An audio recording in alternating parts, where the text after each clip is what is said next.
Good evening to all. My name is Anthony Orlando. And I'm Sanchirico, and we're students at Loyola University, Maryland. And this is a video for a freestyle project of Dr. Collins' Modern World United States History 2 class. Today we're talking about the Apollo 11 mission, which was the first mission to the moon. It featured Commander Neil Armstrong, Commander Module Pilot Michael Collins, and Lunar Module Pilot Edwin Buzz Aldrin into an initial Earth orbit of 114 by 116 miles. And more specifically, we're going to talk about the creation of the Apollo 11 suit and the effects it had on technology and space going forward. This helped the United States advance their space inventions during the space race against the Soviet Union. After World War II, it drew close to the mid-20th century. A new conflict began known as the Cold War between the United States and the Soviet Union. By the mid-1950s, the Cold War has worked its way into the fabric of everyday life in both countries.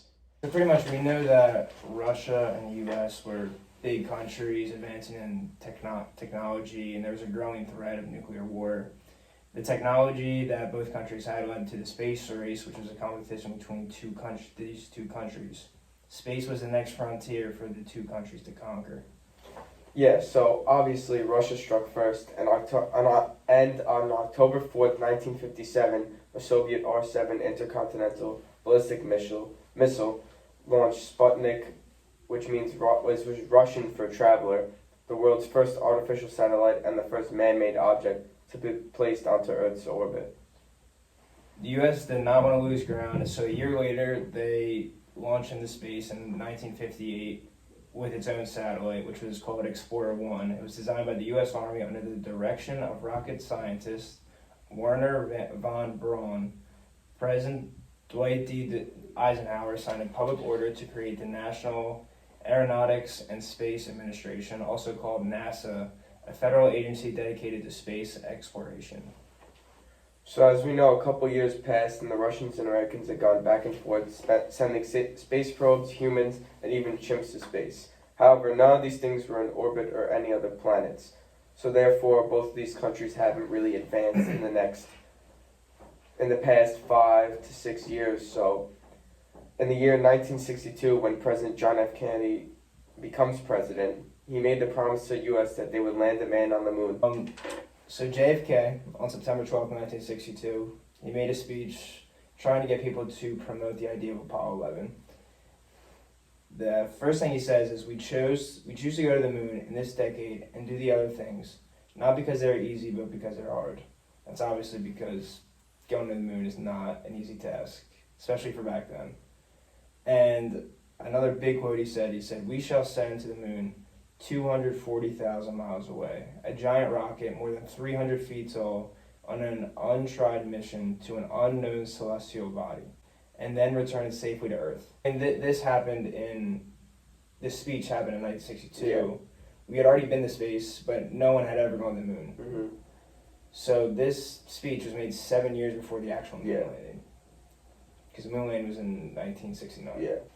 Yeah, so obviously they had plans to go to the moon for a long time, because it took, 7 years is a long time for any type of project, especially something like this.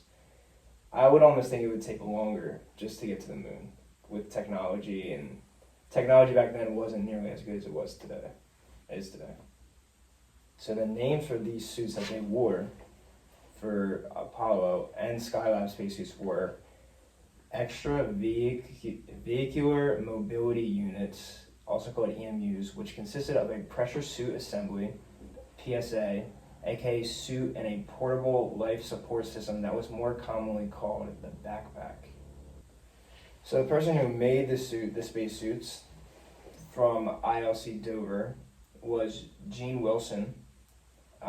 She says her mother taught her how to sew. By age 9, she was designing and making dolls' clothes, and 10 years later, in 1969, when they went to the moon, she was one of several seamstresses at ILC Dover who made Neil Armstrong and Buzz Aldrin's spacesuits for the Apollo 11 moon landing. It's pretty interesting stuff. So the suits were individually tailored for the astronauts and manufactured by the ILC Industries An astronaut got into the suit through a rear pressure ceiling zipper that ran from like upper back, and it like kind of came under and up. Pretty cool. Yeah.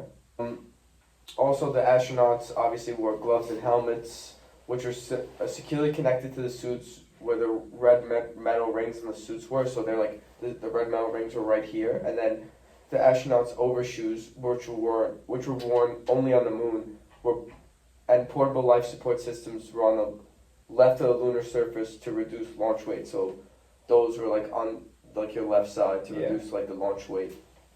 So like also it just shows how like we weren't really as advanced. Like obviously we were the first people on the moon during this event, but it obviously shows how we weren't that advanced because these spacesuits weren't like lightweight things that they would put on. That's true. I didn't even think of that. Like actually. they were pretty big, you know. So like super bulky. Yeah, like it says Weren't almost up to free to move around and stuff. Yeah, it says up to here.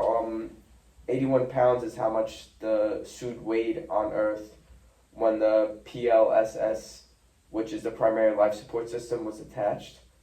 So when you're before you go get into space, right? Because it was gravity. Yeah, so it's 81 pounds added onto your body. Geez, so when you're walking in that space shuttle, it's just so heavy. Yeah, I mean it did help that when we finally got on the moon, it was reduced to 30 pounds, but it's just no joke, you know. It's for sure.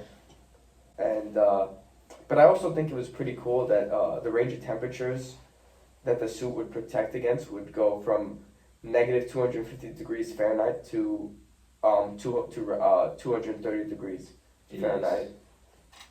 You know, so ILC really worked on these suits for sure. Yeah. And now, although Kennedy had a plan for these suits, he definitely knew and had some things going on before, because there's some information that says there are textiles using the spacesuits that were invented way prior to even like when space was a thought, you know. Like it says the DuPont company developed neoprene synthetic rubber in 1932, which is 30 years before the first flight to space. And then nylon and Teflon were invented as well in the 1930s. And then DuPont introduced Mylar in 1960, and Lycra spandex fiber 1963, and then Nomex. And all of these materials were used in the Apollo spacesuit, and these were developed way before the spacesuit. So they already had them like prepared. Yeah, they had these all these fibers and textiles prepared, and I guess it took them 6 to 7 years just to put it together and integrate it into a cohesive suit that they were able to wear. It's insane. Neil Armstrong described his Apollo 11 A7L suit as tough, reliable, and almost cuddly. So these suits are made of light, non-flammable material called beta cloth, a Teflon-coated fiberglass. They permitted maximum mobility and were designed to be worn with relative comfort for up to 115 hours in conjunction with the liquid cooling garment.